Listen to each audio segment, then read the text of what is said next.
जी नमस्कार, मैं हूं वाराणसी से शैलेंद्र सिंह और आप देख रहे हैं आईपा। आईपा के अंतर्गत जो है प्रगतिशील राजनीति की बातें होती हैं।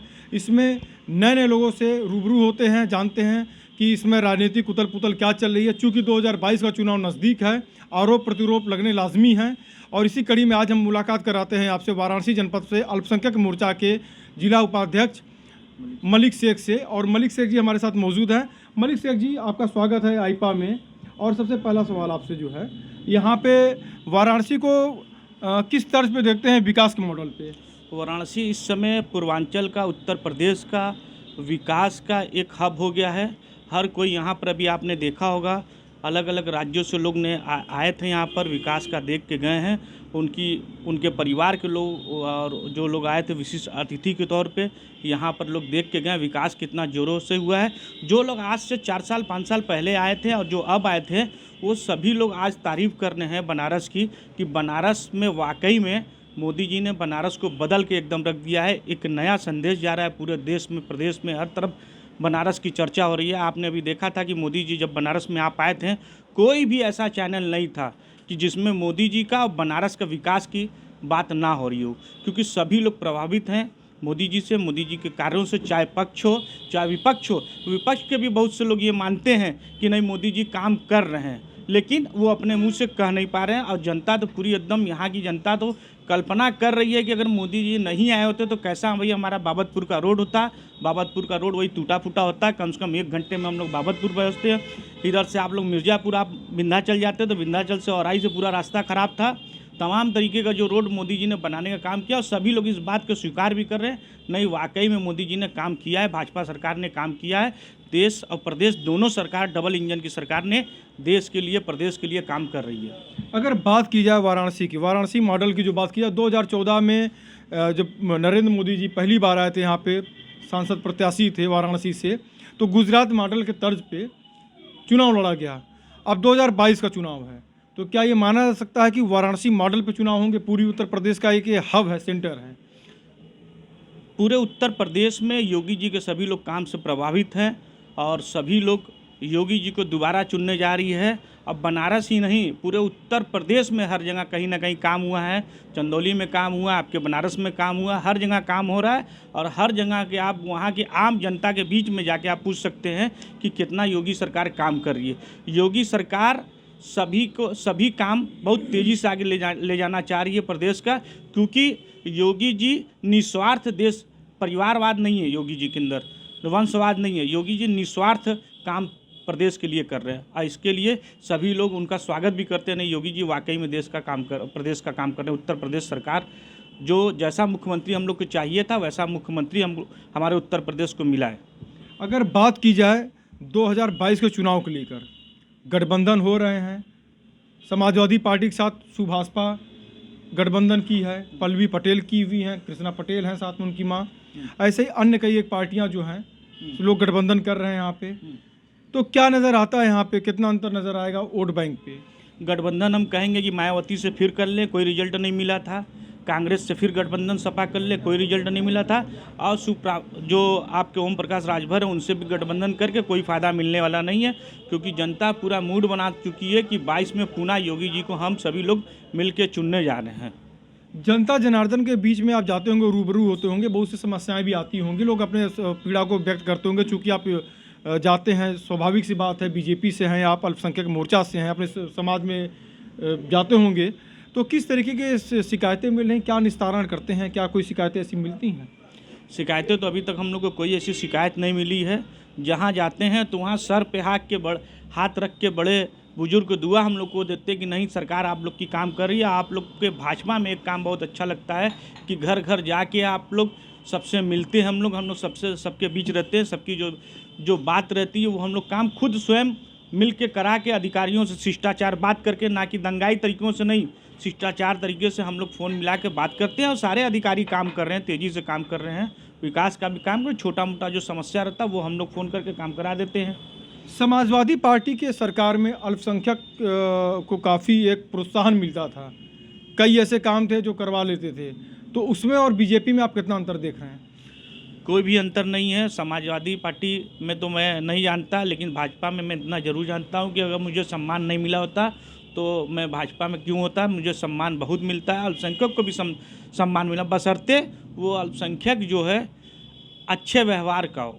उपद्र होगा, उपद्रवी होगा तो सम्मान किसी भी जाति, किसी भी धर्म का होगा, सम्मान नहीं। उसके साथ पुलिस अपना व्यवहार अपनाती है। इसलिए हम सभी लोग से कहना चाहते हैं कि प्रदेश में शांति व्यवस्था बनाए रखें। योगी जी की सरकार है ये। काशी विश्वनाथ कॉरिडोर बन के तैयार हुआ है, यहाँ पे लोग दर्शन करने के लिए दूर दराज से लोग आ रहे हैं। क्या विचार हैं, किस तरीके के इस कार्य से आप सहमत हैं? जिस हिसाब से काशी का पूरे विश्व में नाम था, देश विदेश से लोग आते थे यहाँ पर काशी विश्वनाथ मंदिर में दर्शन करने के लिए, उस हिसाब से उनको सुविधा नहीं मिल पाता था। मोदी जी ने वही काशी विश्वनाथ मंदिर के साथ छेड़छाड़ नहीं की है, उसके साथ मंदिर के साथ थोड़ा सा भी छेड़छाड़ नहीं किया। वहाँ पे सुख सुविधा, जो वहाँ की जो सुविधाएं हैं वहाँ की बढ़ा दी गई हैं, देखने में अच्छा लगे। जिस तरीके से काशी का नाम था उससे भी और ज़्यादा आज लोग प्रसन्न हो रहे हैं। और काशी को जो भी अभी देख रहा है, कर रहा कि वाकई में काशी ऐसे ही रहना चाहिए था जैसे अभी इस वक्त है। गंगा जमनी तहजीब मानी जाती है यहाँ की, और एक सूत्र में बंधे हुए हैं यहाँ पे ताने बाने के जैसे। बनारसी साड़ी का क्षेत्र है, अब बहुत पुराना उद्योग है यहाँ पे, और यहाँ से विश्वविख्यात है बनारसी साड़ी।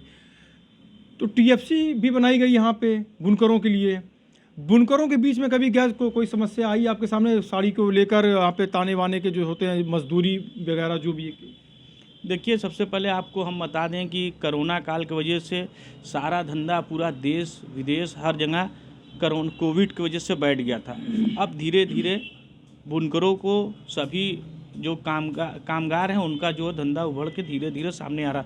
और अभी जो बनारस में जो लोग आए थे बनारस को देखने के लिए, उससे भी बहुत ज़्यादा व्यापार में उछाल हुआ है। बनारस वासी बहुत खुश हैं, जैसे ट्रेवल्स वाले खुश हैं, साड़ी वाले खुश हैं, जैसे वहाँ से छोटे मोटे दुकानदार हैं वो सब सारे खुश हैं। ये सब भी मोदी जी जो है जो काम कर रहे हैं, बड़ा बढ़िया काम कर रहे हैं, लोग बड़ा खुश हैं। जैसे अब आपको बता दें कि जितने लोग आए थे यहाँ पे विशिष्ट अतिथि या जो भी लोग दूर दराज से आए थे, साड़ी बनारसी साड़ी ले गए हैं, उनकी भी सेल बढ़ी है।